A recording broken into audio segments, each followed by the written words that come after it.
വിശ്വസിക്കാൻ പറ്റുന്നില്ല. ആ ഇല്ല, ഞങ്ങളിപ്പോ ബോംബെയിൽ നിന്ന് കുറച്ച് ദൂരെയാ. ആ വരാം. ആ പറയാം. ഓക്കെ. ആ ശരി. Okay daddy, thank you.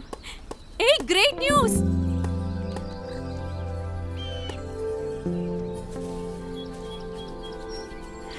ഡാഡിയാ phone ചെയ്തേ. എല്ലാം സോൾവ് ആയി. എന്നെ അൻവറിനെ ആക്സെപ്റ്റ് ചെയ്യാൻ അവർ തയ്യാറാണ്. പറ്റുമെങ്കിൽ ഇന്ന് അങ്ങോട്ട് ചെല്ലാൻ പറഞ്ഞു. That's great. പക്ഷെ ഇന്നിനിപ്പോ എങ്ങനെയാ? ഐ തിങ്ക് നാളത്തെ ഈവനിങ് ഫ്ലൈറ്റ് അല്ലേ ഉള്ളൂ. ഈവനിങ് എങ്കിൽ ഈവനിങ്. നെഞ്ചിന്നൊരു വലിയ കല്ലെടുത്ത് പുറത്തു വെച്ചോളുണ്ട്. കുടുംബമൊന്നും വേണ്ട, ഇവരെ പോലെ ഒറ്റയ്ക്ക് ജീവിച്ചോളാന്നൊക്കെ പറഞ്ഞിട്ട് ഇപ്പൊ അച്ഛൻ വിളിച്ചപ്പോ എന്താ ഒരു സന്തോഷം. അതിപ്പോ എങ്ങനെയാടാ, ഞങ്ങൾ ഇവരെ പോലെ ആവൂ? ഇതൊരു അപൂർവ ലവ് സ്റ്റോറി അല്ലേ?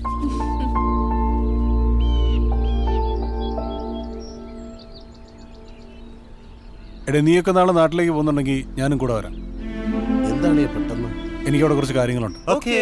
അപ്പൊ എന്തായാലും ബോംബെയിലെ ലാസ്റ്റ് നൈറ്റ് നമ്മളെല്ലാം കൂടെ അടിച്ചങ്ങ് പൊളിക്കുന്നു. അപ്പൊ കള്ള് ഈ കോഴിയുടെ വക.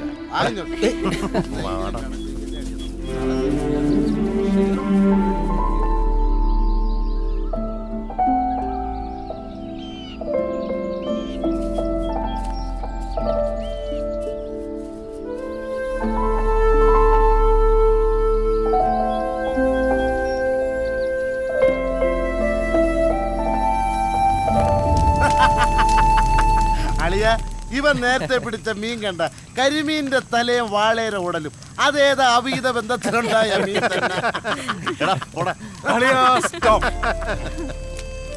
അവസാനത്തെ തുള്ളി ഇതിവരുടെ സന്തോഷപരമായ വിവാഹ ജീവിതത്തിൽ പിണക്കങ്ങളില്ലാത്ത, വഴക്കുകളില്ലാത്ത, സർവോപരി ഈഗോകളില്ലാത്ത ഒരു happy married life. Anvar, Paru, ഇത് നിങ്ങൾക്ക് വേണ്ടി. Thank you. നിങ്ങളുടെ ഒരു വഴക്കും ഒരു രാത്രിക്ക് മേലെ നീളാതിരിക്കട്ടെ. അളിയ, ഇവൻ ഫിറ്റായി. പണ്ട് കുട്ടിക്കാലത്ത് പാലസ് ലോഡ്ജിലിരുന്ന് രണ്ടെണ്ണം അടിച്ചേച്ച് സാറയ്ക്ക് ലവ് ലെറ്റർ എഴുതുമ്പോഴാണ് ഇവൻ ഇതേ ഭാഷയിൽ സംസാരിച്ചു. ഇവൻ സാറൊക്കെ എഴുതിയ ലവ് ലെറ്റർ എല്ലാം കൂടെ കൂട്ടി വെച്ചിരുന്നെങ്കിലേ ഒരു വലിയ പുസ്തകം ഇറക്കായിരുന്നു. അറ്റ്ലീസ്റ്റ് പിള്ളേർക്ക് കപ്പലുണ്ടെങ്കിലും പുതിയായിരുന്നു. അപ്പൊ thank you both for a great vacation. Yes. So നാളെ രാവിലെ നേരത്തെ എണീക്കേണ്ടതാണ്. കിടക്കാം. Good night. സന്തോഷിക്കേണ്ട ദിവസമല്ലേടി. എന്നെ പിടിക്കണ്ട, ഞാൻ വീഴില്ല.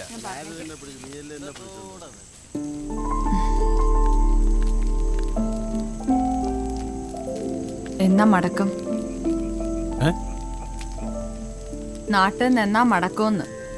എനിക്ക് എത്ര ദിവസം സ്വസ്ഥമായിട്ട് ഇരിക്കാൻ പറ്റുമെന്ന് അറിയാനാ. ഞാൻ സ്ഥിരമായിട്ടങ്ങ് പോയാലൊന്നും ആലോചിക്കുക.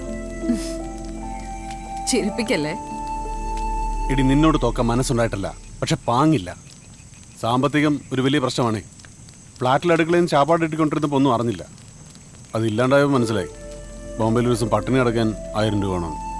നീ അറിയാതെ ആ ഷെൽവി എനിക്ക് ദോശ ഇഡ്ഡലിയൊക്കെ തന്നുകൊണ്ടിരുന്നോണ്ട് ഒരുമാതിരി അഡ്ജസ്റ്റ് ചെയ്തങ്ങ് പോയി.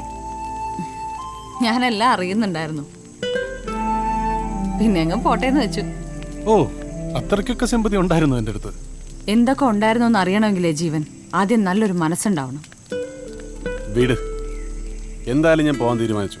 ഇനിയിപ്പോൾ അതൊരു ഓടക്കൂടെ ഉണ്ടാക്കിയിട്ട് വേണം. സത്യമാ, ഇവര് വന്നേ പിന്നെ നമ്മൾ എന്തൊരു നല്ല മാതൃകാ ദമ്പതികളാ. എന്തായിരുന്നു പരസ്പരമുള്ള മനസ്സിലാക്കൽ. ഇവരുടെ മുന്നിൽ അഭിനയിക്കുമ്പോൾ നമുക്ക് അഡ്ജസ്റ്റ് ചെയ്യാൻ വളരെ എളുപ്പമായിരുന്നു. ചുമ്മാ അല്ലേ കൂട്ടുകുടുംബത്തിലൊക്കെ ഡിവോഴ്സ് റേറ്റ് കുറയുന്നത്. പരസ്പരം സ്നേഹിക്കാനും ബഹുമാനിക്കാനും കഴിഞ്ഞാൽ മതി, അല്ലാതെ കൂട്ടുകുടുംബത്തിൽ പോയി ജീവിക്കേണ്ട കാര്യമൊന്നുമില്ല. അത് വിട് ജീവൻ, ഇതെങ്ങും എത്തൂല. നാട്ടിൽ പോയിട്ട് എന്താ പരിപാടി? കല്യാണ ഫോട്ടോ എടുപ്പ് അതിൽ തുടങ്ങണം. പിന്നെ നിനക്ക് നമ്മുടെ ബഷീർക്ക് ഓർമ്മയില്ലേ? പുള്ളിക്കാരന്റെ ഭാര്യയുടെ പർദ്ദയിട്ടോണ്ടല്ലേ ജീവൻ എന്നെ ബൈക്കിൽ കറങ്ങാൻ കൊണ്ടുവരുന്നേ. ഇപ്പോഴും മറന്നിട്ടില്ല ആ പർദ്ദയിലെ സെന്റിന്റെ മണം.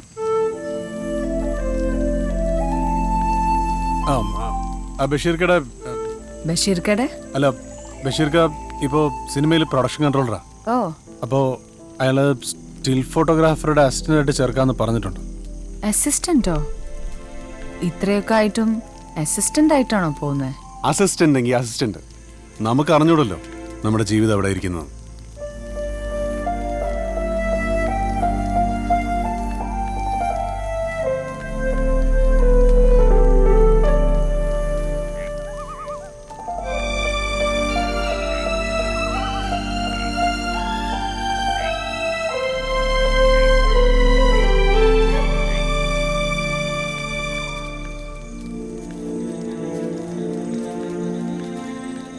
6 മാസത്തെ കാലാവധി കഴിഞ്ഞ് കോടതി വിളിപ്പിക്കുമ്പോൾ നീ പറഞ്ഞാൽ മതി, ഞാൻ വരാം. പിന്നെ എനിക്ക് നിന്നോട് റിക്വസ്റ്റ് ഉണ്ട്. ആ കോഫി ഷോപ്പ് നന്നായിട്ട് നടക്കുവാണെങ്കിൽ, അല്ലെങ്കിൽ നീ ആ ഫ്ലാറ്റ് വിൽക്കുവാണെങ്കിൽ എൻ്റെ കാശിങ് തിരിച്ചു തരും.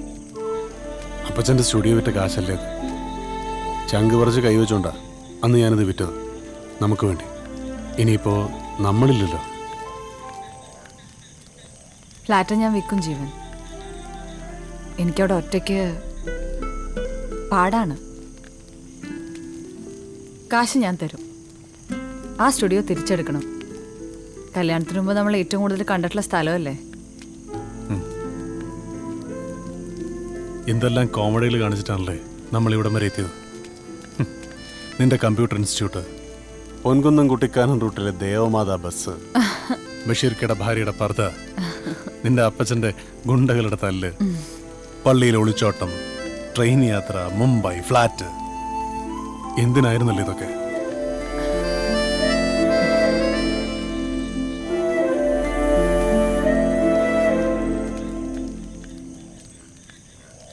നീ വേറെ കേട്ടോ? ഞാൻ കിട്ടും. എനിക്കെങ്ങും മേലെ ഒറ്റയ്ക്ക് ജീവിക്കാൻ. പക്ഷേ കുറച്ചുകൂടി ബെറ്റർ ആയിട്ടുള്ള ഒരു ലൈഫായിരിക്കും അത്. കുറച്ചുകൂടി ബെറ്റർ ആയൊരു ഞാൻ. എന്നിലുണ്ടായിരുന്ന കുറേ പ്രശ്നങ്ങൾ ക്ലിയർ ചെയ്യാൻ എനിക്ക് പറ്റിയിട്ടുണ്ട് നമ്മുടെ വഴക്കുകളിലൂടെ. നീ ഒരു അസല് ഭാര്യയായിരിക്കും. ശരിക്കും ശരിക്കും നിനക്ക് പറ്റിയ ആളാണ് വരുന്നതെങ്കിൽ. ഹാ, ഞാനീ പറയാൻ പോകുന്ന ഒരു ഉപദേശമായിട്ടൊന്നും നീ കരുതണ്ട. പിരിയാൻ പോകുന്ന 2 സുഹൃത്തുക്കൾ തമ്മിലുള്ള ഒരു സംസാരമായിട്ട് മാത്രം കണ്ടാൽ മതി. നിനക്കിനി വരാൻ പോകുന്ന ആള് അയാളുടേതായ ഒരു ഐഡന്റിറ്റി ഉള്ള ആളായിരിക്കും. അയാൾക്ക് സ്വപ്നങ്ങളും പ്രതീക്ഷകളും ഉണ്ടായിരിക്കും. അതിന് നീ മുഴുവനായിട്ട് വഴങ്ങി കൊടുക്കണമെന്ന് ഞാൻ പറയില്ല. പക്ഷേ അത് നീ മനസ്സിലാക്കുന്നു എന്ന് അയാൾക്ക് തോന്നണം. അറ്റ്ലീസ്റ്റ് തോന്നിപ്പിക്കണം നീ. അതൊരു അഭിനയമാണെങ്കിൽ പോലും. ഞാൻ ഈ പറയുന്നതൊക്കെ വളരെ സില്ലിയായിട്ട് തോന്നാം, പക്ഷേ അതൊരു വലിയ കാര്യമാണ് സാർ. ഇനി ഞാനൊന്ന് ഉപദേശിക്കട്ടെ. പിന്നെന്താ? ജീവൻ ഇനി കെട്ടാൻ നിൽക്കണ്ട. ഉം? അത് ശരിയാവത്തില്ല. ഇയാൾക്കൊരു കുഞ്ഞു വാശിയുണ്ട്. ഞാൻ ഒരിക്കലും ഒരു നല്ല ഭർത്താവ് ആവത്തില്ല എന്ന വാശി. ആ വാശി ഞാൻ മനസ്സിലാക്കി വന്നപ്പോഴത്തേക്കും നമ്മൾ കോടതിയിലെത്തി. അല്ലായിരുന്നെങ്കിൽ ആ വാശി തട്ടിയും മുട്ടിയും പൊട്ടിക്കാതെ ഞാനങ്ങ് കൊണ്ടു നടന്നേനെ. ഇനി പുതിയൊരു പെണ്ണ് വന്നാലേ അവള് കഷ്ടപ്പെട്ടു പോവും. അതുകൊണ്ട് കെട്ടണ്ട. ഇങ്ങനെ ക്യാമറയും തൂക്കി നടന്ന ഫോട്ടോ എടുത്തോണ്ട് ഫ്രീ അല്ലേ? ഫോട്ടോയുടെ കാര്യം പറഞ്ഞപ്പോഴേ ഞാൻ പോകുന്നതിന് മുമ്പ് ഒന്ന് ക്ലിയർ ആക്കണമെന്ന് തോന്നിയൊരു കാര്യം. എന്നാ ഫോട്ടോഷൂട്ടിലെ മോഡലിൽ ഞാൻ അതെനിക്കറിയായിരുന്നു. ഡിവോഴ്സിന് എൻ്റെ സൈഡ് സ്ട്രോങ് ആക്കാൻ ഇത് ഗുണം ചെയ്യുമെന്ന് വക്കീല് പറഞ്ഞുകൊണ്ട് മാത്രം ഞാനിതൊരു തെറ്റൂന്നേ ഉള്ളൂ. ഓ, എനിക്ക് പക്ഷെ അതല്ല. അന്ന് എന്തിനാ കോഫി ഷോപ്പിൽ അവന്മാരെ തല്ലിയേ? കോഫി ഷോപ്പിൽ ഈ യവന്മാരുടെ മുന്നിൽ നമ്മുടെ കള്ളി വിളിച്ചത് അതായിരിക്കും ഒരു ഷോ. അങ്ങനെ ലൊട്ട. അതെങ്ങും പൂപ്പാറ പള്ളി പോയി പറഞ്ഞാ മതി. അന്ന് നിനക്ക് ഒരുപാട് നഷ്ടമുണ്ടായി. ആ ടേബിളും ചെയറും ഒക്കെ. I am sorry. എന്തിനാ സോറി?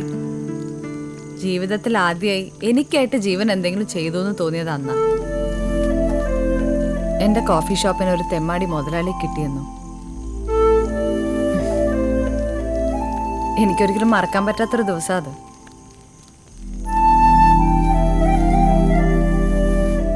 സോ നാളെ പോവാ അല്ലേ?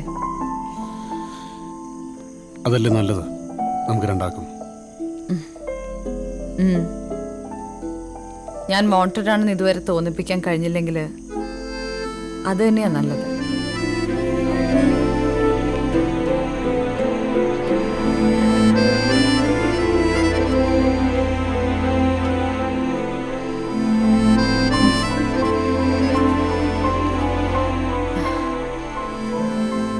നമ്മുടെ പിണക്കങ്ങൾ, വഴക്കുകൾ, പിന്നെ ആനമുട്ട പോലുള്ള നമ്മുടെ ഈഗോ, ഇതൊക്കെ ഞാൻ മിസ് ചെയ്യും ജീവൻ ഭയങ്കരമായിട്ട്.